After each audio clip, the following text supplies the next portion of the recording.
আসসালামু আলাইকুম রহমতুল্লাহি ওবরকাতুহ।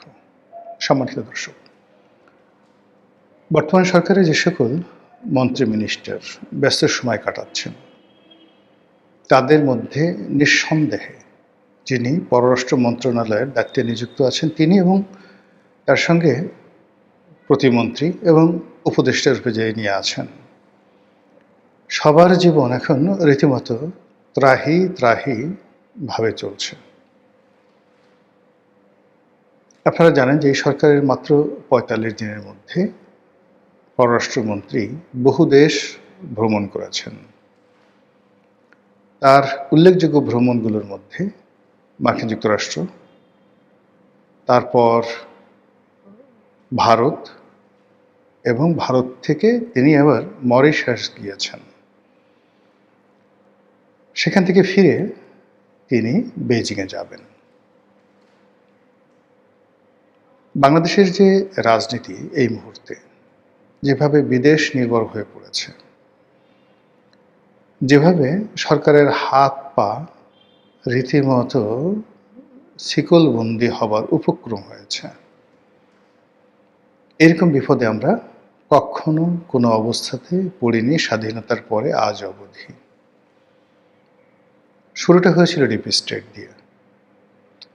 শেখ হাসিনার পতনের জন্যে এবং শেখ হাসিনা ক্ষমতায় থাকার জন্য উভয় পক্ষই বিভিন্ন সময় বিদেশিদের দ্বারস্থ হয়েছেন। আপনাদের মনে আছে যে শেখ হাসিনার জমানাতে সেই ২০১৪ থেকে ভারতের পররাষ্ট্র সচিব, ভারতের পররাষ্ট্রমন্ত্রী স্বয়ং নরেন্দ্র মোদী এবং একই সঙ্গে চীন এবং আমেরিকার যারা লবিস্ট গ্রুপ রয়েছে তাদের সঙ্গে প্রাণান্ত চেষ্টা করে আওয়ামী লীগ চেষ্টা করেছে ক্ষমতায় টিকে থাকার জন্য। অন্যদিকে জামাত এবং বিএনপি কি করে ইউরোপীয় ইউনিয়নকে নিজেদের পক্ষে আনা যায়, কি করে হোয়াইট হাউসে নিজেদের বক্তব্য পৌঁছে দেওয়া যায়, বিভিন্ন লবিস্ট গ্রুপকে নিয়োগ করা যায়। এর বাইরে বিভিন্ন সংগঠন, সেটা নেতিবাচক হোক যা কিছু হোক, আমরা জুলাই আগস্ট বিপ্লবের সময় যে সকল প্রলয়ঙ্কারী ঘটনার কথা শুনতে পাই, স্নাইপার রাইফেল, সেই রাইফেলের গুলি, আরও অনেক কিছু, দিন যত যাবে এগুলো বের হবে। ফলে কি হলো, শেষ পর্যন্ত একটা বিপ্লব হলো। এখন বিপ্লবীরা বলছে যে তাদের এই বিপ্লবকে গিলে খেয়ে ফেলেছে মার্কিন ডিপ স্টেট। বোঝার চেষ্টা করুন। তো তারই প্রেক্ষিতে যখন ডক্টর মোহাম্মদ ইউনূস ক্ষমতায় এলেন, আমরা দেখতে পেলাম যে এই ভদ্রলোক আসলে মূলত কিছুই করতে পারছেন না। তাকে একবার ভারতের সঙ্গে সম্পর্ক খারাপ করতে হচ্ছে, অন্যদিকে পাকিস্তানের সঙ্গে সরাসরি বিমান চালু করতে হচ্ছে। চিকিৎসা সেবা নেওয়ার জন্য ভারতের পরিবর্তে তাকে চীনের দ্বারস্থ হতে হচ্ছে। চীনের বিমান ঘাঁটি বাংলাদেশে হবে, লালমনিরহাটে। সেখানে চীনের একটি হাসপাতাল হবে, তিস্তা প্রকল্প চীন বাস্তবায়ন করবে। এই বিষয়গুলো নিয়ে ভীষণ রকম আলোচনা হচ্ছিল এবং ভারতের সঙ্গে ওই মুহূর্তে মুখ দেখা দেখি বন্ধ হয়ে যাচ্ছিল। আর আমেরিকা সেন্ট মার্টিন নিয়ে নেবে, বঙ্গোপসাগরে ঘাঁটি করবে, তারপর মায়ানমারে এটি খ্রিস্টান রাষ্ট্র করবে। সেই খ্রিস্টান রাষ্ট্র করার জন্য বাংলাদেশে একটা করিডোর তারা নেবে, সেফ প্যাসেজ তারা নেবে, এই জন্য একটা চুক্তি তারা করতে চাচ্ছে। এরকম নানা রকম তথ্য উপাত্ত, কথা, গল্প গুজব সারা বাংলাদেশে ছড়িয়ে পড়লো এবং আমরা খুব অল্প কয়েকদিনের মধ্যেই এ সকল কারণে ডক্টর মোহাম্মদ ইউনূসের উপর খেই হারিয়ে ফেললাম। ফলে যারা ডক্টর মোহাম্মদ ইউনূসকে ক্ষমতা এনেছিলেন দেশে এবং দেশের বাইরে, যারা তার পেছনে ছিলেন একেবারে যক্ষের ধরের মতো তাকে সবসময় মাথার উপর করে রাখতেন, তারা মুহূর্তের মধ্যে তাকে আছাড় দেওয়ার চেষ্টা করলেন। তিনি আত্মরক্ষার্থে, বলতে গেলে সেফ এক্সিটের জন্যে, সমঝোতার জন্যে তারেক রহমান সাহেবের দ্বারস্থ হলেন এবং যেটি লন্ডন বৈঠক হিসেবে ইতিহাসে অমর হয়ে থাকবে। এখন বাংলাদেশে যারা রাজনৈতিক বিরোধী পক্ষ আছে তারা দু চক্ষে ডক্টর মোহাম্মদ ইউনূসকে দেখতে পারেন না, তার নাম শুনতে পারেন না, এবং এই যে লন্ডন বৈঠক, সেই বৈঠকটিকে তারা লন্ডন কনস্পিরেসি বা লন্ডন ষড়যন্ত্র রূপে আখ্যায়িত করে। স্বয়ং পার্লামেন্টের যারা সংসদ সদস্য তারা বলার চেষ্টা করছেন যে ডক্টর মোহাম্মদ ইউনূস একেবারে নির্বাচনের ফলাফলটা রেডি করে ট্রফি তৈরি করে, মানে ট্রফি মানে নির্বাচনের ফলাফল, তারপরে সে ট্রফি মানে বিজয়ী, ট্রফি তো বিজয়ীদেরকে দেয়, পরাজিতদেরকে দেখে না। তো সেই যে ট্রফিটা তৈরি করে তারেক রহমান সাহেবের হাতে দিয়ে আসছেন। এটা যদি একটা ভাব সম্প্রসারণ করেন, আপনি বোঝার চেষ্টা করেন এটা কত মারাত্মক কথা। সেই কথাগুলো কিন্তু এখন আলোচনা হচ্ছে। এ সকল আলোচনার প্রতিক্রিয়ায় বিএনপির যারা লোকজন তারা আসলে এখনো মুখ খুলেননি, আর মুখ খোলাটাও সম্ভব নয়।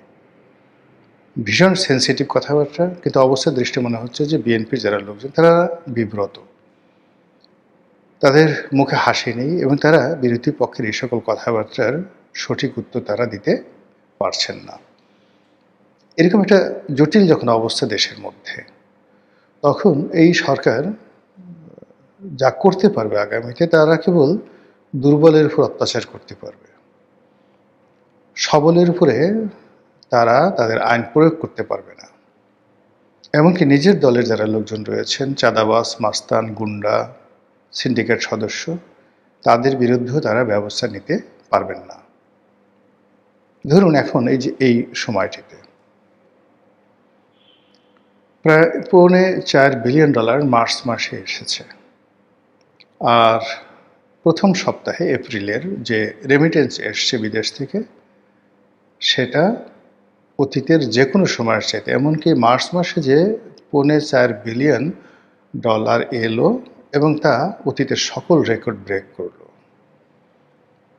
তো সেই যে রেকর্ড ব্রেক করার পরে আবার নতুন রেকর্ড ব্রেক হলো এপ্রিল মাসে।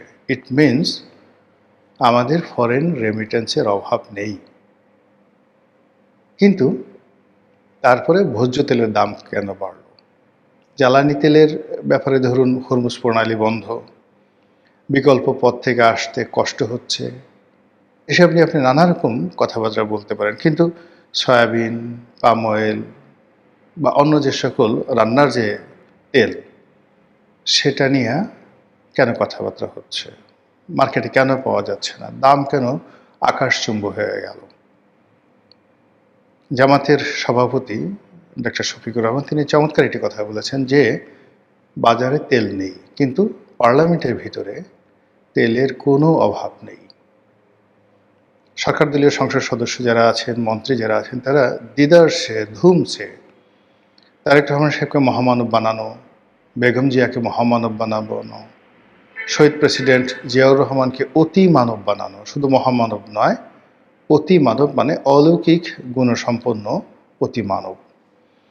এবং জাইমা রহমান, তার মা যিনি আছেন জুবাইদা রহমান, তাদেরকে মানে নারী জাগরণ, নারী আন্দোলন, নারী জাতির সেই মাউন্ট এভারেস্ট, এটি বানানোর জন্য ড্রামের পর ড্রাম তেল নিয়ে সরকারি দলের যারা লোকজন রয়েছেন তারা সারা দিন গবেষণা করছেন যে এই তেল কিভাবে মাখলে, কিভাবে এই তেলগুলো ব্যবহার করলে নেতার মনোরঞ্জন হবে, নেতা খুশি হবেন। এই যখন দেশের অভ্যন্তরীণ রাজনীতি, তখন ভারত, পাকিস্তান এবং আমেরিকা, সঙ্গে চীন, এই দেশগুলোর যে চাপ আমাদের দেশের উপর, এগুলো রীতিমতো সরকারকে আলু ভর্তা বানিয়ে ফেলছে। আপনারা জানেন যে আমেরিকা এই অঞ্চলে ইন্দো প্যাসিফিক তাদের যে একটা স্ট্র্যাটেজি রয়েছে, সেই ইন্দো প্যাসিফিক যে জোট, সেই জোটে বাংলাদেশকে তারা চাচ্ছিল শেখ হাসিনার জমানা থেকে। শেখ হাসিনা সেখানে যোগদান করেননি মূলত চীনের কারণে। আবার ডক্টর মোহাম্মদ ইউনূসের জামানাতে যেটা সেন্ট মার্টিন নিয়ে আমেরিকা যে কাজ করেছে, বোয়িং বিমান বিক্রি নিয়ে যে কাজগুলো করেছে, এবং বাংলাদেশ সেনাবাহিনী পুলিশ বাহিনীকে অস্ত্র সরবরাহ করার ক্ষেত্রে তারা যেভাবে বাংলাদেশকে চুক্তিবদ্ধ করেছে, এটা স্পষ্টতই ভারত এবং চীন দুটো রাষ্ট্রকেই এই সময়টাতে বাংলাদেশের প্রতি বিরক্ত করে ফেলেছে।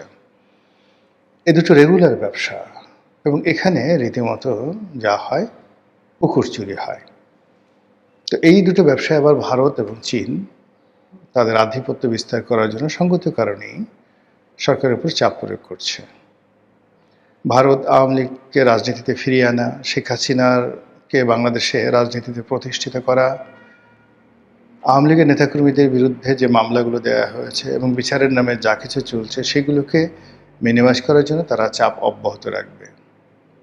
আর অন্যদিকে পাকিস্তান, তাদের অর্থনৈতিক সংগতি নেই, কিন্তু তাদের যে থিওলজি, ধর্মতত্ত্ব, তাদের যে আইডিওলজি, তারা যে আদর্শ ধারণ করে, এবং ৭১-এ তারা যেভাবে পরাজিত হয়েছে, এই বাংলাদেশের মাটিতে ভারতকে অপমান করে তার প্রতিশোধ নেওয়ার জন্য তারা প্রাণান্ত চেষ্টা করবে। চীন ব্যবসা বাণিজ্য করবে, তার সঙ্গে সঙ্গে এখানে তাদের আধিপত্য বিস্তার করবে, যাতে করে ভারত এই ভূমিটিকে চীনের বিরুদ্ধে ব্যবহার করতে না পারে। অন্যদিকে ভারত দরকার হলে সার্জিক্যাল স্ট্রাইক করবে, কিন্তু বাংলাদেশে চীনের উপস্থিতি মেনে নেবে না।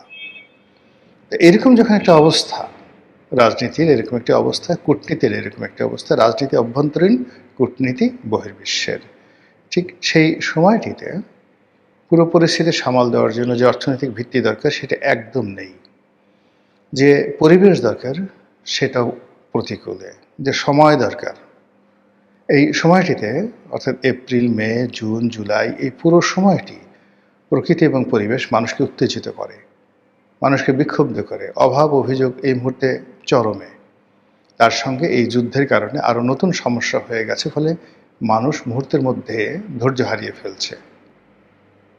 এবং এটা এমন একটা পর্যায়ে চলে গেছে, কে চাঁদাবাজ, কে মন্ত্রী, কে এমপি, কে অন্য কোনো বড় পদ পদবিতে আছে, ডাজ নট ম্যাটার। মানুষ প্রথমত গালাগাল করছে, সুযোগ পেলে নিজেরা মারামারি করছে, অন্যকে মারছে, গায়ে হাত দিচ্ছে।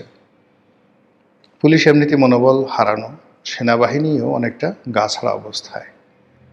ফলে এই যে বিদেশি যে চাপ, সেই চাপের ফলে যে আলু ভর্তা, সেই আলু ভর্তায় আমরা কতটা ক্ষতিগ্রস্ত হব সেটাই দেখার বিষয়। মহান আল্লাহ আমাদের সবাইকে হেদায়েত দান করুন এবং হেফাজত করুন। আসসালামু আলাইকুম ওয়া রাহমাতুল্লাহি ওয়া বারাকাতুহু।